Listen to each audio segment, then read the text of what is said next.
Welcome to Keepin' It Real, your go-to radio show for fresh insights and vibrant introductions. Get ready to dive into a world where we offer you the latest in real estate wisdom and the juiciest community tidbits. From expert advice courtesy of top realtors to opportunities to give back through local charities, we've got you covered. Plus, we'll shine a spotlight on the young athletes driving our local sports scene and uncover the buzzworthy happenings both in town and beyond. Stay tuned for a jam-packed hour of enlightenment and entertainment right here on Keepin' It Real. What's in a name? Everything. Long Realty has been a cornerstone of Southern Arizona's real estate market for nearly 100 years. Our name is our bond, and our agents are our strength. Trust in the name that stands for experience and expertise. Visit longrealty.com or call 520-459-4993 to connect with an agent today. Long Realty. Smart move. All right, good morning, good Saturday morning to you, and welcome to Keepin' It Real. I'm Dion Ethell, and this is Keepin' It Real brought to you by Sherry Ethell and the team right here at Long Realty. Now, before we get started with the show, I do want to throw a shout out to Stand Up for Freedom is tonight. Come on down to the street fair at Doc's Watering Hole. Vendors, food, music, fun for the whole family. They got a kids area and everything, 4 to 9 p.m. It's all supporting and benefiting the Warrior Healing Center, so a great cause. Come down there, show your support, show your love for the Warrior Healing Center, and have a drink, have some food, and enjoy the fun out there. All right, so I want to start off by introducing my co-host, Sean Yeterian, Arizona Yeti. Thanks. I'm excited about this episode. And we're joined with CyberEye. Tom Jewkes, the owner and founder of CyberEye. Tom is also a professor, right, for University of Arizona, right?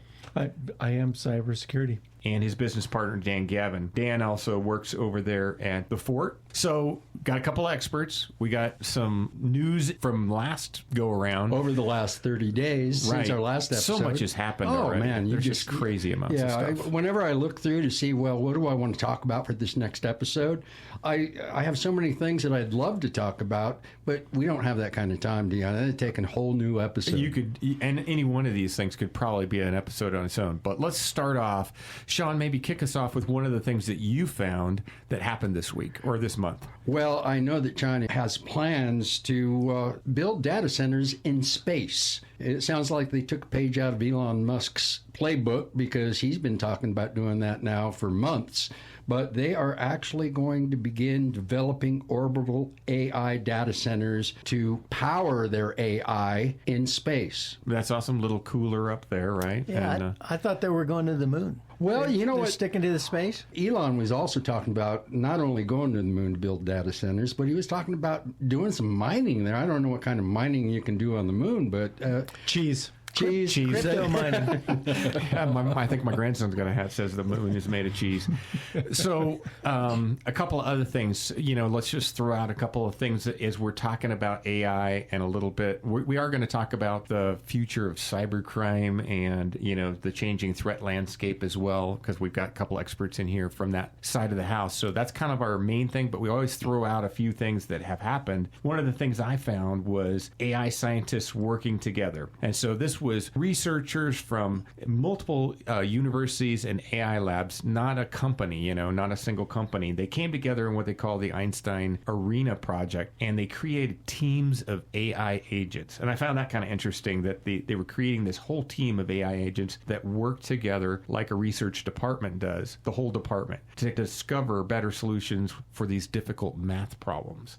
And how cool would that be? And I'm hearing that more and more frequently, building teams, building a whole unit, building a department. So instead of AI answering questions, the whole virtual team is actually researching and collaborating 24 hours a day trying to figure out these things. Pretty astounding. I'm shocked at how far and how quick we're coming. And then you just hear about new stuff all the time. Well, I attended the first day of the Cloud Security Alliance AI Symposium. And one of the speakers was talking about the scale of AI agents. And I don't have access to the data, so I can't cite it, but the number was 100 to 1. He said in businesses that are all in on AI, they have 100 agents to 1 employee. Wow. So it's like having 100 virtual employees for every single person. Do work 24 hours a day, 7 days a week. You don't have to pay them insurance. HR doesn't get involved. Right. No coffee break. Which probably scares a lot of people who are listening out there thinking, man, is my job next? Because anything that's task-oriented or something that's repetitive, that's not hands-on, all those white-collar jobs, they're going to be the first to go. Right. We've talked about that before. Yeah. You know what? I've thought a lot about that. And one of the things that I heard recently that kind of shifted my paradigm was that people aren't going to be replaced. Positions are going to be replaced. Right. I thought about it kind of like the turn of the 20th century when automobiles were a thing, right? They were novelty and people were worried about, what's that going to do to my position? Well, bicycle shops were all over the place because people rode bikes and there were tanneries for leather. There were companies that built wagon wheels and bridles and halters for horses. And those are the companies that went out of business because they didn't pivot to the automobile industry. And so really, I think we're at a point where we have to just pivot because the positions where the people do the tedious tasks, those positions will go away. It's also going to enable those people who filled those positions to fill other new positions that didn't exist before. Well, we talked about that last time on the show when we were together, Sean and I, and we talked about some of the new positions that are coming out there. I remember one of those positions. It was a brand new position having to do with AI, never seen before, and this job was paying like $900,000. I mean, it wasn't like a little bit of money. It was a lot of money. So there's going to be an emergence of all kinds of new, opportunity there too. Well, I also think that one of the areas of AI that's getting the most black eyes right now is in the arts, whether it's music, whether it's actual photography, like what I love to do, and on, including literature. And I think that in the pivot that you're talking about, if people are aware that this is coming, that there will be a value to genuine work by a human author, whether it be in music, whether it be in art, that value will actually increase, not decrease. So as many slugs as AI is getting for the deep fakes and the image reproductions that are absolutely false, I think there will be a bigger market for the people who can authentically show that they've developed something as a human being, and people will be willing to pay the price for that. And don't you think there'll be like a spectrum in between that too, of people who are augmenting what they do or in some way, developing something new that somebody hasn't heard before. So it'll be kind of cool. Well, what else did you find? For your listeners, what can AI do for me now? Sure. The other day, I decided to get on Amazon because I needed to replace my skimmer basket. It's falling apart. It's been in there for almost 20 years. And so I typed into Amazon Prime the information I needed, and then I saw a little window in the upper left-hand corner of Amazon Prime after I found a basket that I thought would fit, and it said, is this product compatible? And I said, what the heck is this? So I clicked on the button and it said, yes, absolutely, this product is compatible with your pool. Your specific pool. My specific pool. Wow. And the only way I can know that is to know what our what you're shopping for. Yeah, what our purchasing history has been, which means that it used an AI product in order to assess what kind of products we've been purchasing for our pool over the past 20 years. And it said, yeah, okay, you've got this pool and that basket will work. That's crazy. So this is in a way good, because I hate sending stuff back, right? But that's awesome. Now you don't have to. You got the right one. I got the right one from the beginning. Wow. Yeah.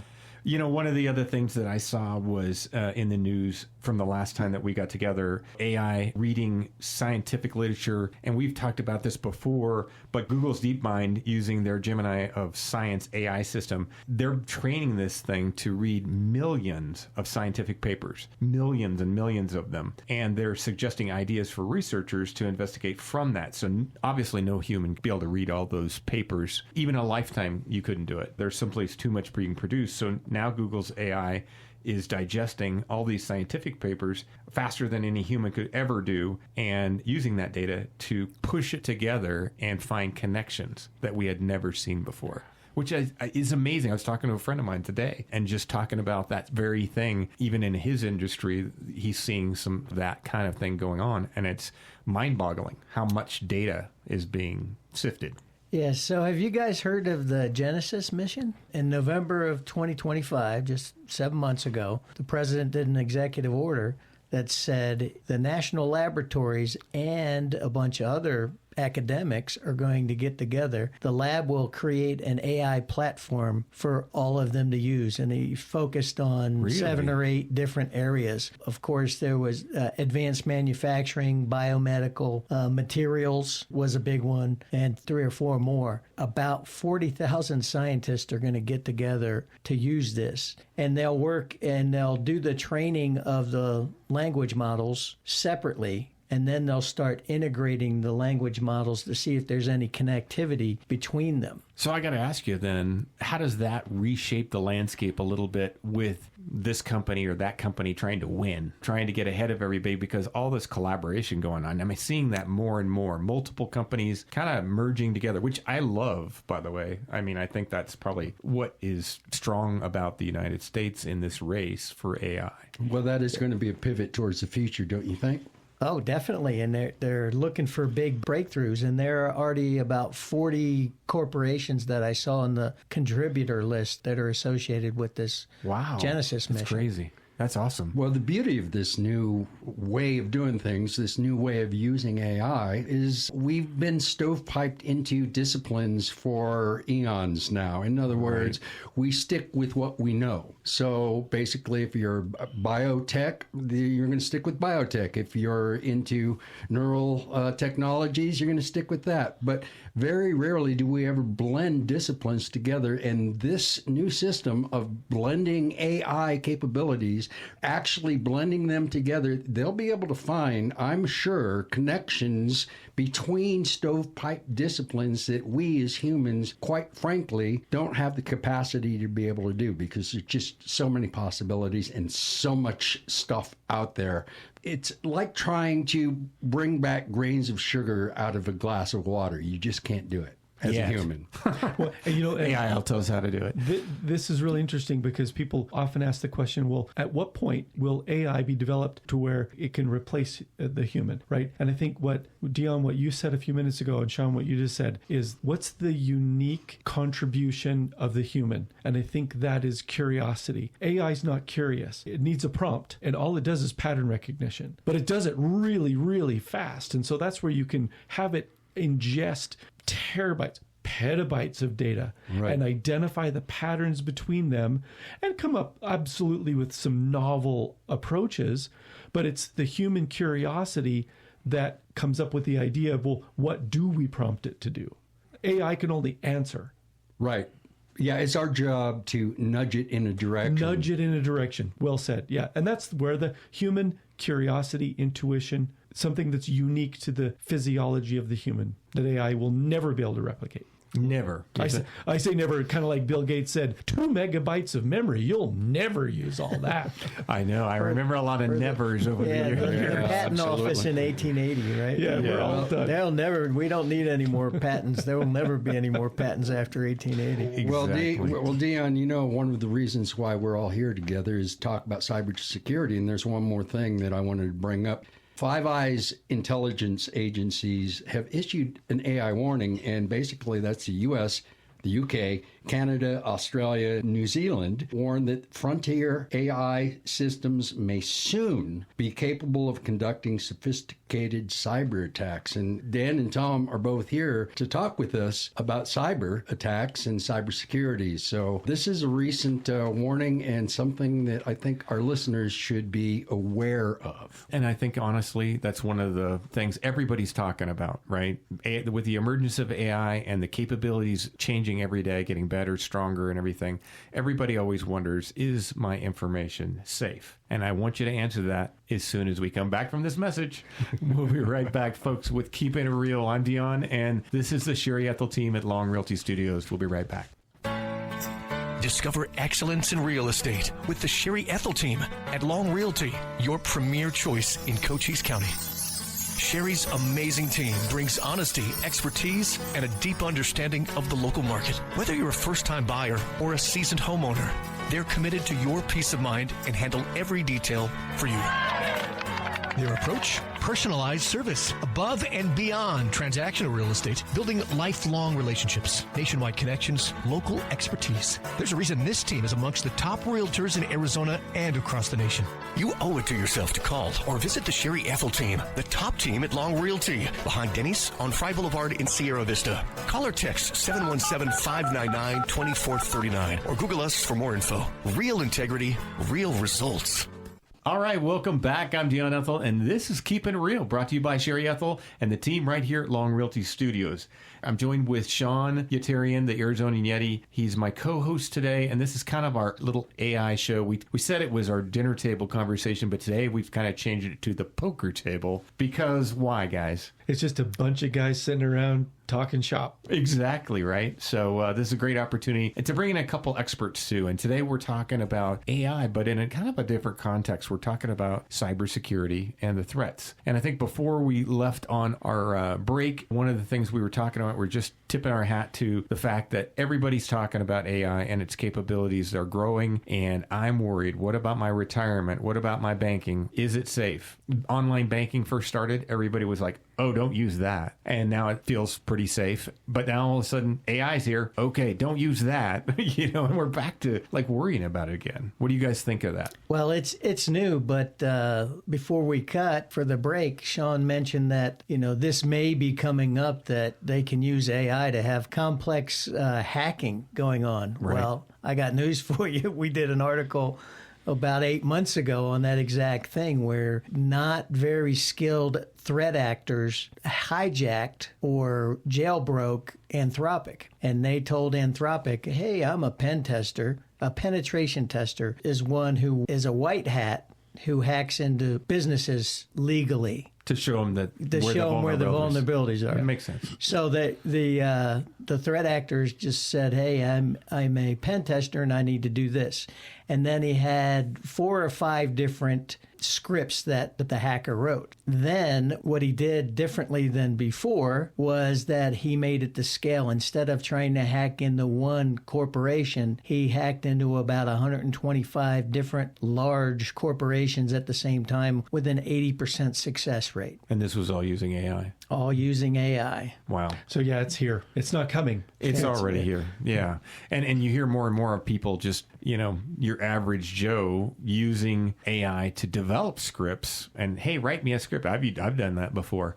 And so write me a prompt for this. This is what I want to do. And so some of these, maybe not normally an actor that you would expect to be in this threat environment, could be mingling and playing in that arena, right? So how does it impact the listener? Sure. So if I could take a second, yeah. In the CSA symposium that I was attending today, the representative from Google said that, so Google has obviously global visibility, right. And they said what we're seeing from the advanced persistent threats, these are the big nation state threat actors. These are the ones that we need to be worried about. Okay. And he said that predominantly what we're seeing them do is using AI for reconnaissance, specifically phishing. Reconnaissance is when the threat actor, they decide what company are we going to target. They pick a company and then they go and they check LinkedIn to see who's working there. They check Facebook to see what are the employees doing on Facebook, and they try to gather as much information as they can on the company. And when they're doing reconnaissance, it really just looks like somebody doing like investigating a company to decide Sure. whether or not they want to invest.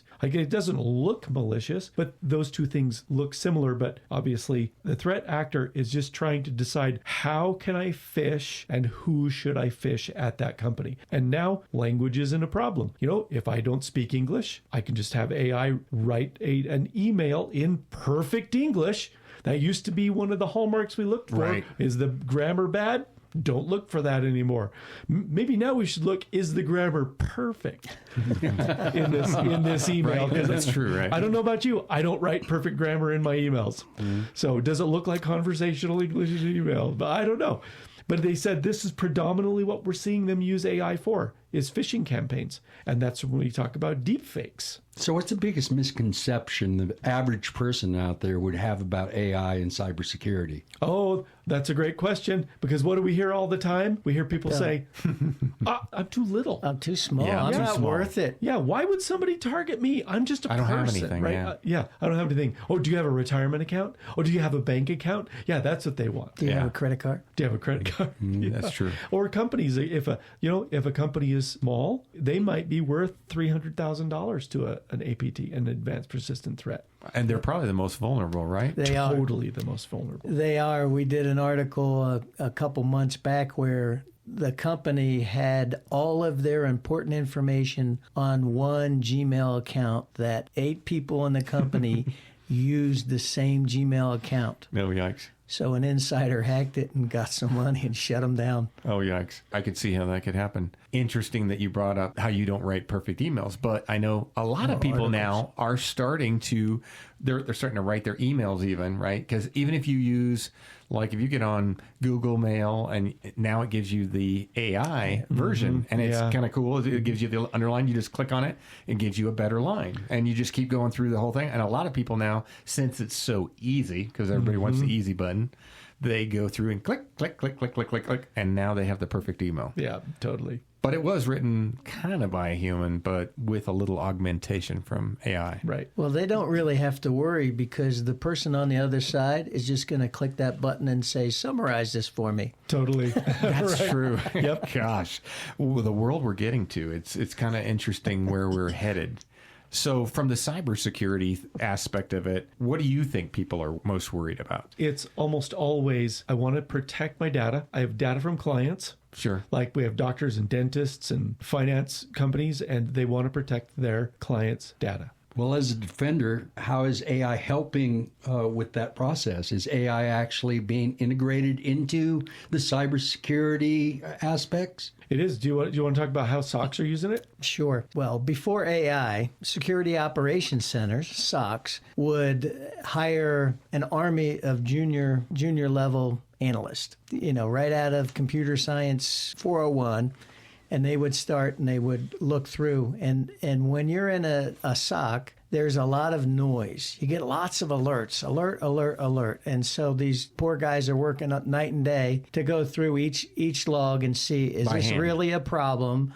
Wow. Is this really a problem, or is this, false reading? And then they'll go through each one. And Dan knows this because his son does it.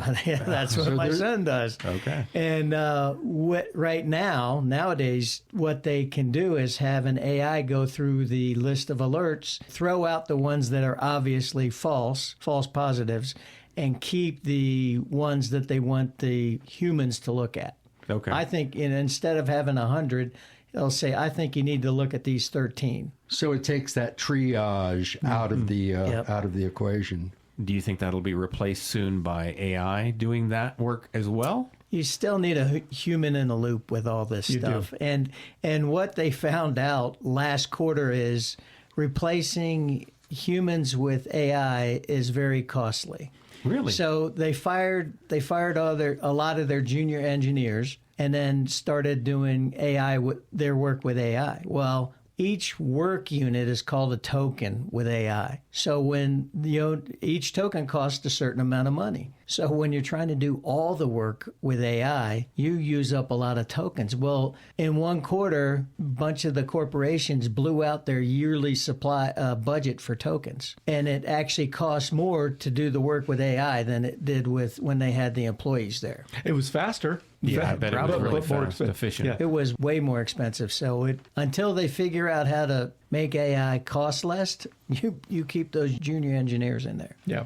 So I kind of want to take a pause for a second. There are different levels of AI because a lot of people who are listening, right, they think of AI and they're not even sure what exactly artificial intelligence really is. But there's different levels of that. Now, one of the things that we all use is narrow AI, and that's the stuff that we all kind of play with. ChatGPT, Gemini, and Anthropic, all that is narrow AI. What's the next level? The next level of AI is artificial general intelligence. Which means? That means this AI model that you have is capable of knowing everything as good as a person does. So all aspects of knowledge are now known by the AI, and they're experts in each one. I'm always talking to AI about whether we're there yet or not. And of course, it uses just open source. So often it tells me, well, it could be. What are the signs? What are the signals that we've reached AGI? And to me, it seems like we're starting to see a lot of those maybe indicators. I know in having conversations with you, Dan, you thought maybe that was a while ago. Yes, definitely. Historically, the general populace is about 10 to 15 years behind what we really have. Right. Either the corporations have it or the governments have it. Right. One or the other, and they're not giving you the best stuff. So, as an example, GPS. Global Positioning System. Absolutely. The military used it for years before we ever saw anything about it. And then it had a civilian application. Right. Now everybody can have it. You got it on your phone, Mm-hmm. So yeah, I think we had AGI 4 or 5 years ago. Maybe that long. AGI. I think the government had it. I don't think we had it. Yeah, right. Google had it. Okay, gotcha. Just defining AGI as a moving target, depending on who you talk to. I mean, there are some who will say that AGI is still a couple years off. There are some who say, oh, no, we've had AGI 3-4 years already. Yeah. They're just leaking it out in increments, right, as opposed to exploding it on the population because they don't think we can handle it. Well, I don't know. Well, I think really the slowdown is the infrastructure. To commercialize it is a lot more than having it in a secret data center in a Pentagon. Oh, absolutely. Versus having a 7,000 square foot data center in Phoenix with the same infrastructure. Yeah, even a company I worked for a long time ago up there in Oregon, kind of the Silicon Forest up there in the electronics industry, we had a lot of classified projects we were working on, cutting edge things. We were 10 years ahead and a lot of military interface. But I don't know that at the time we could have even supported the whole company, just the company, going to the same technology because there would be a cost to that. And some of the things that slow you down are the infrastructure, meaning the you don't have the bandwidth, you don't have the power. So until we get nuclear fission going or something like that, we're always going to have that problem with power and cooling at scale. Something that's going to be so big that, you're going to empty Lake Michigan to cool it, which is California can't a farce, by the way. California can't figure out how to let everybody have their air conditioners on all the time without brownouts. I know, right? Like throw in a data center, forget it. Yeah, and my buddy was just talking about, he was complaining because one of the areas where like Los Angeles owns the water up by him, and he's way far north up by Sacramento, and one of his favorite lakes, it's always like 400 feet low at this time of the year because they're using up all the water and it won't be replenished till the winter. And so there's restrictions and all kinds of things that kind of come along with that. But one of the challenges, in discussing AI, we're always trying to, I guess, assess the state of the technology where we're at. And it's hard to do that when we have this huge strategic competition going. It's a race equivalent. I think, Sean, you've said it before, to the space race or something of that sort. Yeah, it's the new arms race. Yeah, whoever race. wins the AI race will pretty much have full control of the planet. At least that's the fear. That's a concern. Yeah. What's some of the fears that we have in terms of that? I mean, I don't want to be Debbie Downer, but that's part of it, right? So there's this big race. We know that us, China, there's other players. Russia. Yeah, Russia. Okay. Europe, they talk like they're part of it, but they're far behind everybody. Right. And so we've really come down to these two big powerhouse entities that are racing to get to it. One side wins, it's a state asset, and one side wins, it's more of a freer situation in game, right? Right. Yeah, one side wins and it's 1984 dystopia. One side wins and it's freedom. That's the difference. China versus the USA is really with Russia and a distant third. That's really the deal, right? So because China wins, it's going to be able to take over militarily anywhere they want in the world. And, they need farmland. So America's good for farmland. So see you later, Americans. And they'll fill it with that. So it's sort of, and total surveillance goes on with that, right? So it's 1984 on steroids. Wow. Something, Dan, you said a few minutes ago, one of the limiting factors of creating that kind of a world is the infrastructure. So AI runs on graphics processing units, GPUs, because they're faster than CPUs. And where are they built? They're built in Taiwan. Okay, but where does the silicon come from? So everybody's worried about China and Taiwan. China taking Taiwan, because that's where all our chips come from. But all the chips are made from silicon. There's one place in the world that produces the purest kind of silicon to use the chips. It's called spruce pine. It's in the United States. So the United States has the only place on the planet that produces the sand that they can use for silicon to make the chips in Taiwan. And what's the implications of that? It goes back to, or maybe it's an offshoot of China and the threat of China shutting off our access to rare minerals, rare earth minerals. So we need rare earth minerals to build our weapons that we then point at China. China owns the rare earth minerals that we need to buy to build the weapons to point at China. So there's that kind of a push and pull kind of thing. Yeah. It's a tension, right? Mm-hmm. So there's that side, but then the other side is, well, Taiwan needs the silicon to build the chips that everybody on the planet needs, but only the United States has the sand.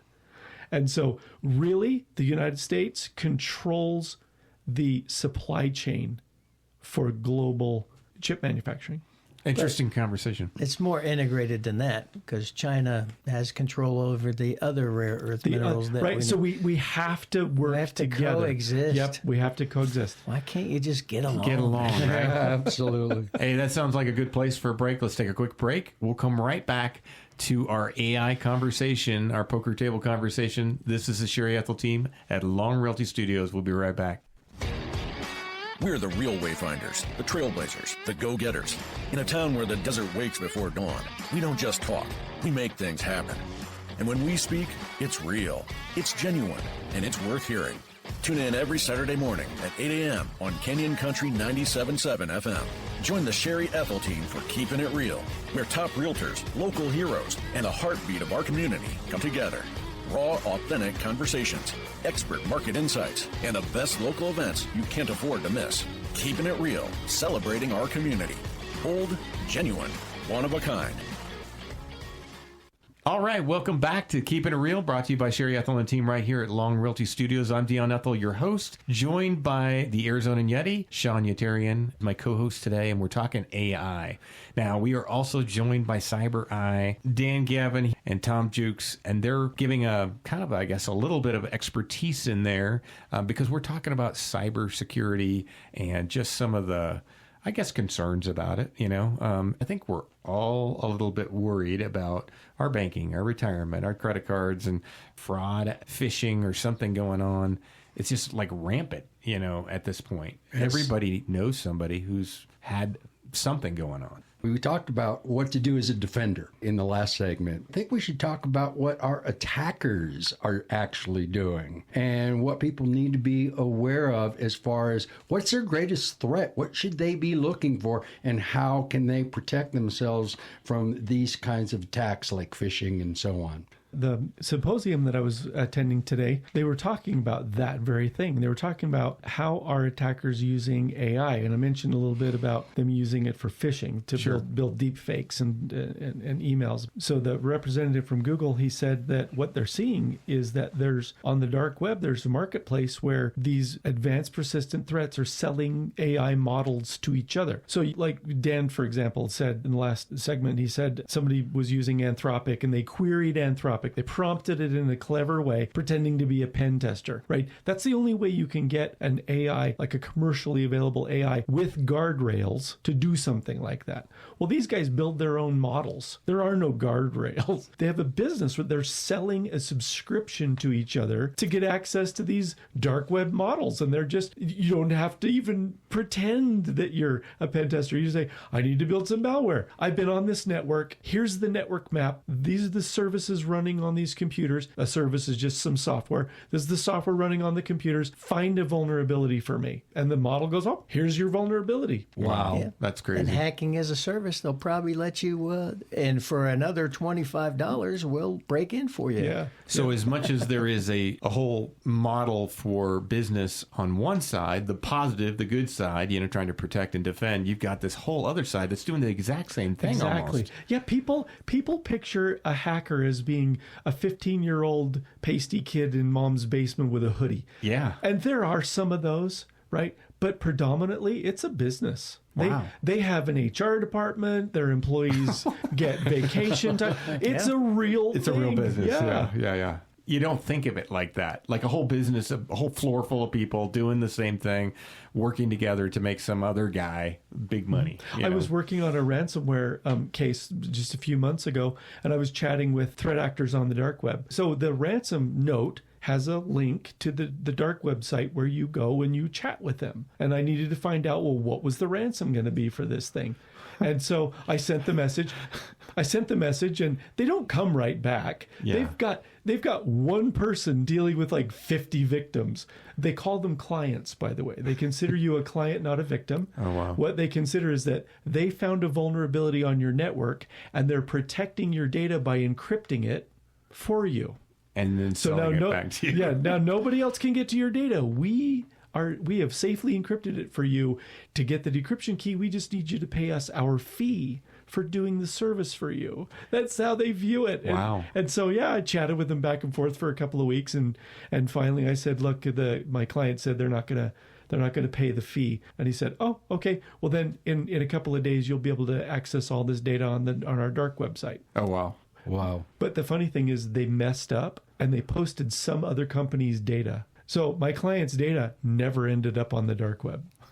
Is this like big money? This is little money? $300,000 is what they wanted. Oh, wow. So that's pretty big money. That's pretty At least big to money, most of us. Mm-hmm. Yeah. Wow. And for AI, for the common person, just the four of us around as just regular people walking around, AI can be used to scrape data through your social media. Yeah. You scrape the data, and there's lots of things you can do with your social media data. Number one, they could say, oh, I forgot my password, and you get the 3 security questions.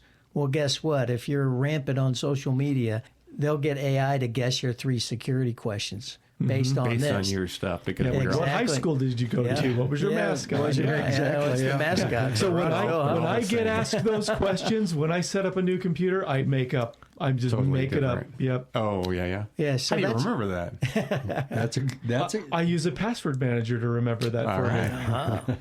Yep, and that's the least of your worries, right? Because the other big thing they use your social media for is to socially engineer you. They can target you. They can have hundreds of people's social media stuff that they have in their database, and they say, create an email that asks this person for Kind of information. speaks at this angle to get people. And then they say, oh, click the link to get to your buddy, and then bam, they're gone because it was like they knew who they were. Mm-hmm. They were their best buddy. It was the right context. Right. Yep. Well, that makes sense. I remember, Tom, you had said this before, too. We've talked about this, that, the whole idea of, don't write your password down, that's kind of a little bit of a fallacy anyway, and almost safer now in some respects than some of the stuff that you're doing. Yeah, that really only applies if you work in a big office. Yeah. Don't write down the password you use to log into your computer. That's about it. Every other password, write them down.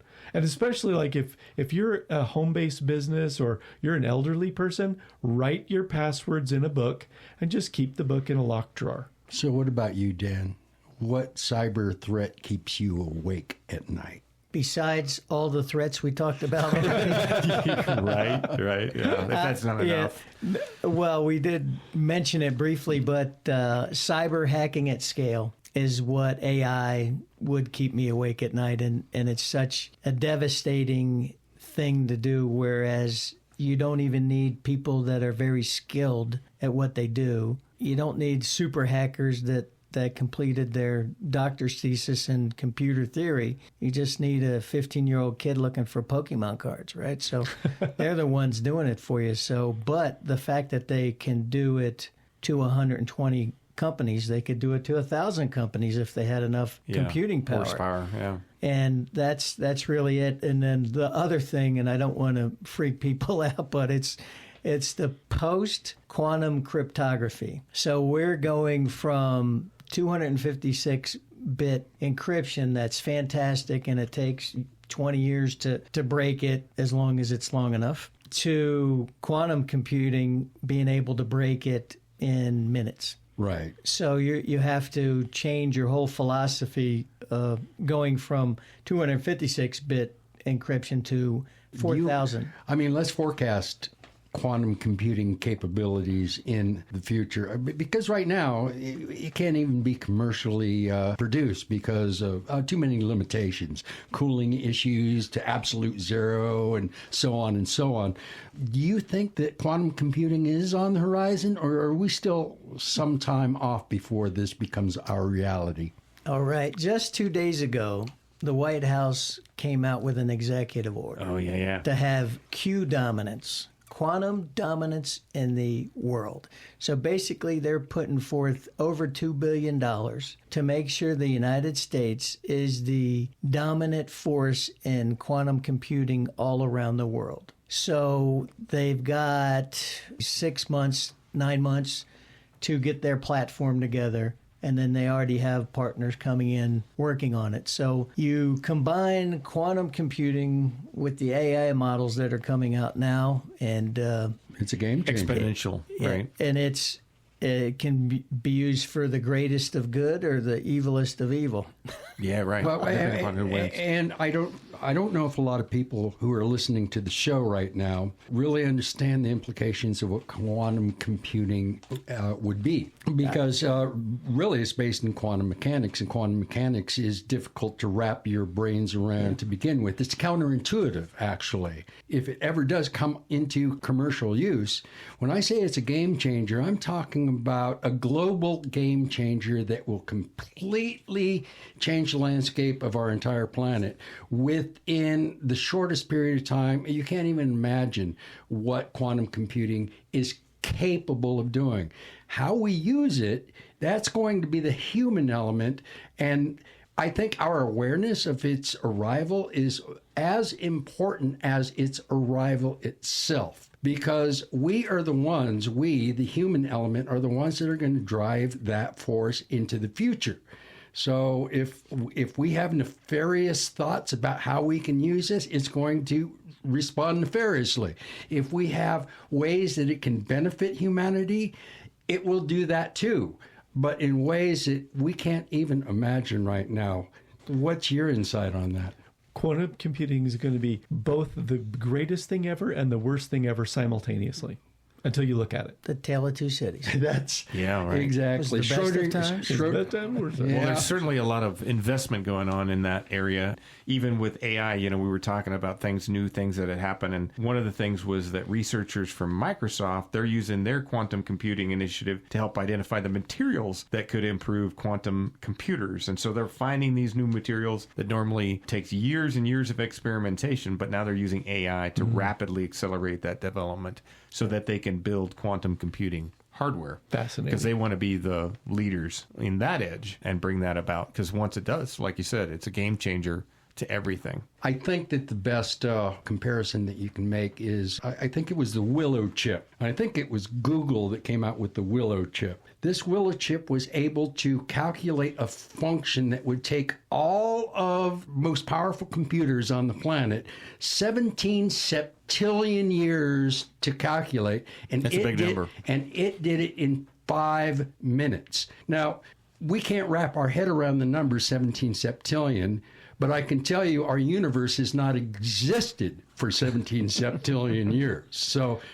that's a great comparison about what quantum computing will be capable of whenever it comes into the commercial world. That's mind-blowing. It is. That's a big number. You know what? I can't even balance my checkbook. So 17 septillion is just...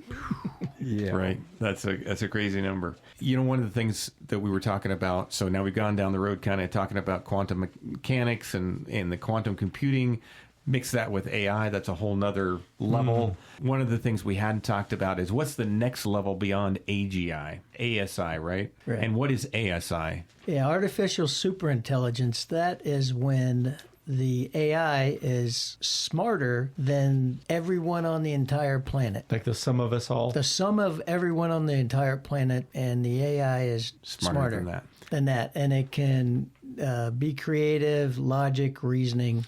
And like you were talking about earlier, I think you said it, Tom, about the creative side of it, the curiosity piece of it and everything. Does AI then have that component? Or do you think that's clearly a human trait? Okay, I'll tell you my opinion. I know you've got a little thing on there. Yeah, right? okay, here's my opinion. Yeah. I think the creativity, the curiosity, the intuition in the human, that's more of a religious question. Yeah, that's true. Maybe even metaphysical, but there's something that exists inside of a human that can't be measured by existing tools. But in the same breath, AI will fake it. That's a good way to say it. Man, that's a good one. That's a good way to say it. I like that, Dan. I like that too. It's already faking it. It'll look like they're doing it, but they're not doing it. They're not doing it. Well, I mean, come on. I'll have conversations with ChatGPT. I call her Fen, and we'll have philosophical conversations about the future of AI and stuff. Me too. But I feel like I'm talking to my best friend sometimes, and it creeps you out after a bit because you know you're talking to a computer. They fake it already very well. Oh, yeah. I think it freaks out my wife more than it does anybody. Let's leave on that note. We got to take a quick break, hear from our sponsors, but we'll be right back with more AI, more conversation with CyberEye and Sean and I, and talking about this AI world as we're emerging into it. This is Keepin' It Real, brought to you by Sherry Ethell Team from Long Realty Studios. We'll be right back. In a town with heart and history, the Sherry Ethell Team is the key, serving service that we agree for military law and retirees. Stress-free process you will see. Personal care is our guarantee. Real integrity, real results. The Sherry Ethell Team, we never halt. Real experts here to guide your way, making dreams come true every single day. Trust a team that knows just what to do. The Sherry Ethell Team, working for you. Real integrity, real results. The Sherry Ethell Team is your one and only call. All right, welcome back to Keepin' It Real. I'm Dion Ethell, joined by my co-host, the Arizona Yeti, Sean Yeterian, and a couple of great guys from CyberEye, Dan Gavin here and Tom Jewkes, and we're talking about AI, and we're talking about it in relation to cybersecurity a little bit, kind of going all over the map, though, talking about just some of our feelings on the topic and what we think are potential exploration, I guess, and things that may occur, the real race behind all the scenes. A lot of good guy, bad guy type of thing. So who's winning? I don't know that there are metrics to make that determination at this point, really. No, I'd say at the moment, the bad AI always has the advantage. They do. Because they have the element of surprise. Right. Like Tom always tells me, the bad guys got it easy. They just have to find one spot. The good guys have to defend the whole area. That's why the attackers always have the advantage. Yeah. Interesting. So maybe that's the metric we're looking for. So yes, sorry, the bad guys are winning. Sorry.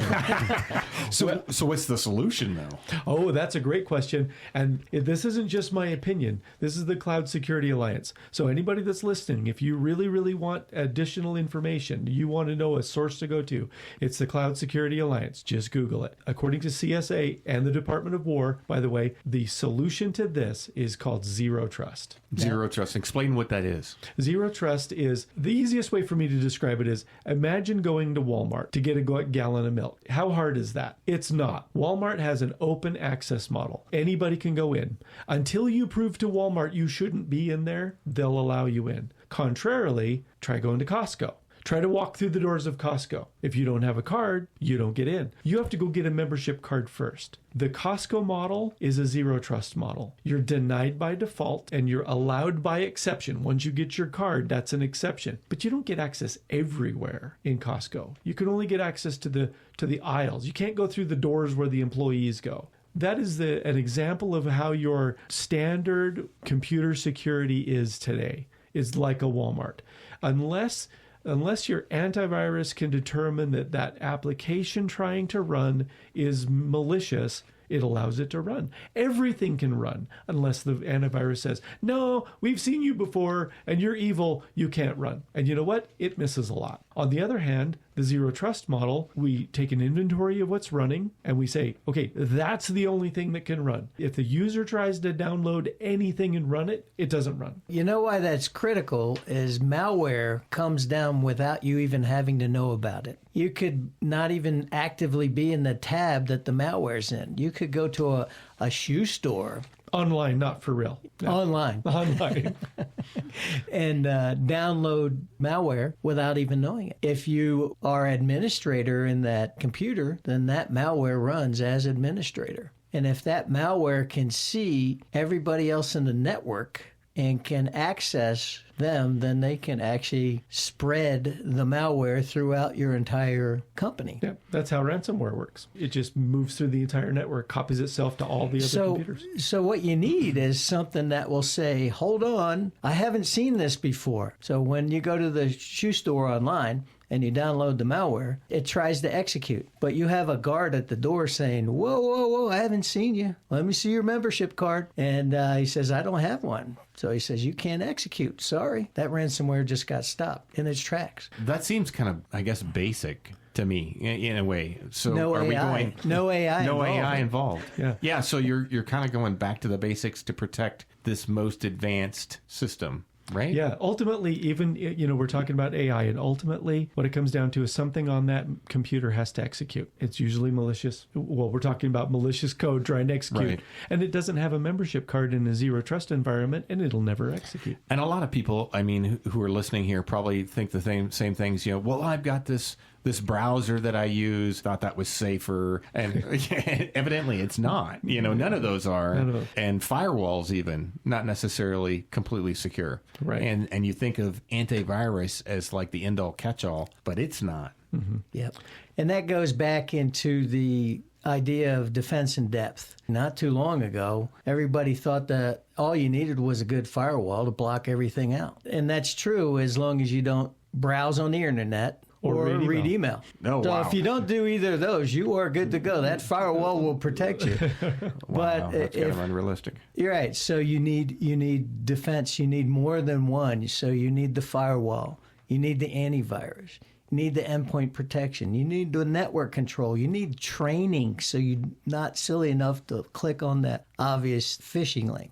It's good cyber hygiene, and most people don't have good cyber hygiene. So multi-factor authentication? Multi-factor is one of them. Yep, that's another good one. So if you only did one thing different than you do today, it's on your bank account, anything that's precious to you, your crown jewel must have multi-factor authentication, and that's also called two-factor authentication, which is just either the Authenticator app on your phone that gives you a number or a push that you approve, or the one-time password that gets sent to your email. Now, of the two, the Authenticator app is better because your email could get compromised. People use SMS as well. They get a code texted to them. That's the worst of all of them. Is it really? It's better than nothing, but it's the worst of all. But it's the worst of them. Why is that? Well, because SIMs can be swapped. Your phone number can be stolen.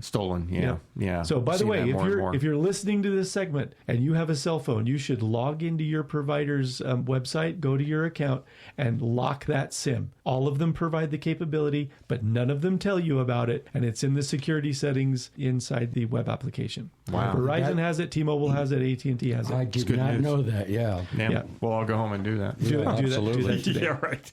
Right, that's for sure. Well, I got to ask this question because this has really seemed like a downer, bummer. We're just putting more gasoline on our fears that everybody already has. Dan and I are so popular at parties. You would know. I'll bet you are. Well, my question is because I'm an optimist. So, Dan, do you have anything that you're optimistic think about for the future of cybersecurity? Yes, as we move forward, we come up with ideas that will make it easier to protect ourselves. I think the future is bright as can be, and I got to wear shades because the solutions they're going to come up with, you can't even fathom right now. So one guy I listened to says in the next 20 years, we're going to have a 500-year leap in technology. A 500-year. 500-year leap in 20 because of quantum computing and AI. We're going to find the solutions to problems that we didn't realize were problems to begin with. Well, that's right. But we didn't talk about Dr. Sinclair, did we? Dr. Sinclair recently got approved, in January, got approved for a rejuvenation of the optical nerve that will give blind people their sight back.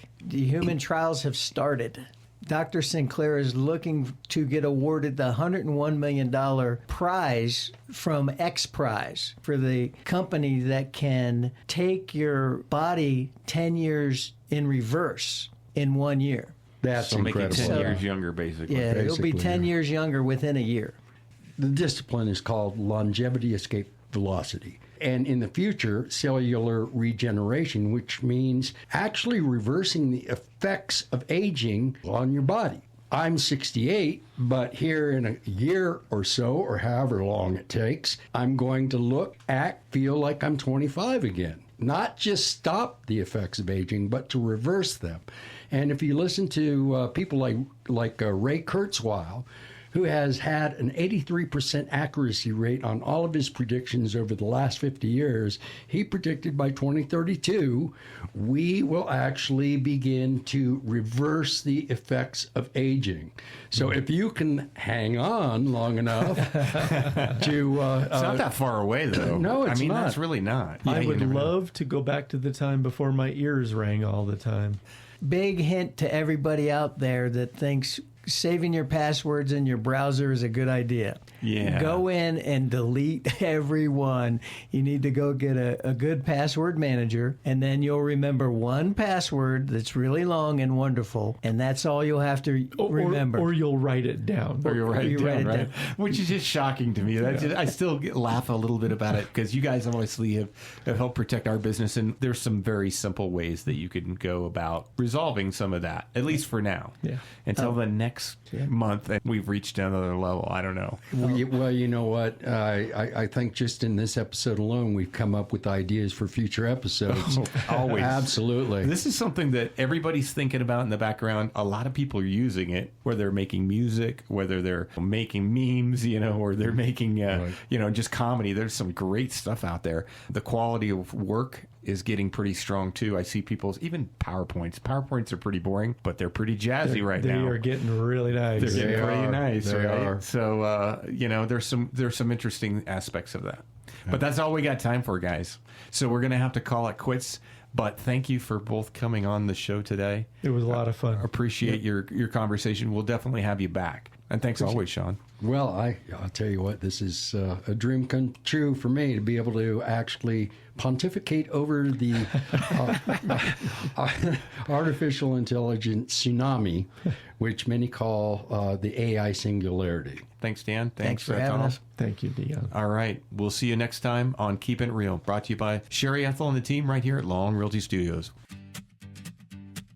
I asked my phone for wisdom, she said, honey, not today. Told my truck to drive itself, it just rolled its eyes and prayed.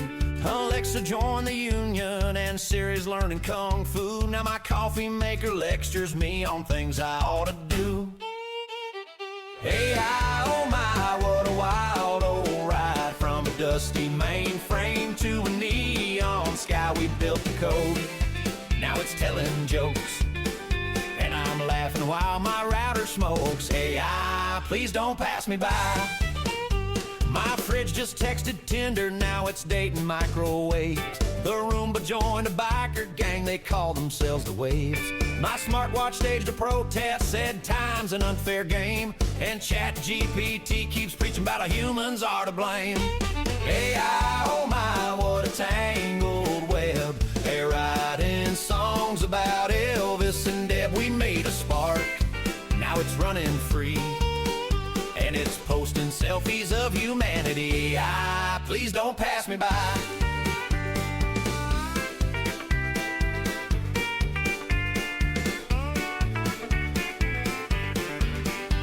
They said it'd free our minds, but it freed our bank accounts instead. Soon my tractor will be writing poetry, while my blender hosts a podcast with an audience of drones. If progress is a freight train, then I guess I'm on the track, waving my cowboy hat, yelling there ain't no turning back. AI, oh my, what a sight to see. From the code to the cloud to the big old screen. So plug me in and pour me a beer. Let's toast the bots, 'cause the end is near. They laughed at the idea that machines could think.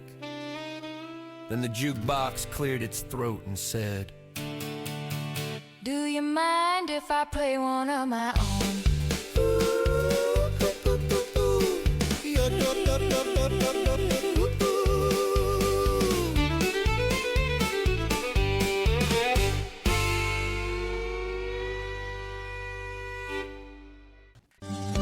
What's in a name? Everything. Long Realty has been a cornerstone of Southern Arizona's real estate market for nearly 100 years. Our name is our bond, and our agents are our strength. Trust in the name that stands for experience and expertise. Visit longrealty.com or call 520-459-4993 to connect with an agent today. Long Realty. Smart move. Join us next Saturday for more engaging interviews with top realtors and industry leaders, keeping you informed about the latest trends in real estate. Stay connected with us as we bring you updates on the dynamic events shaping our vibrant community. From exciting local happenings to noteworthy charities and causes, we've got you covered. See you next week for another edition of Keepin' It Real.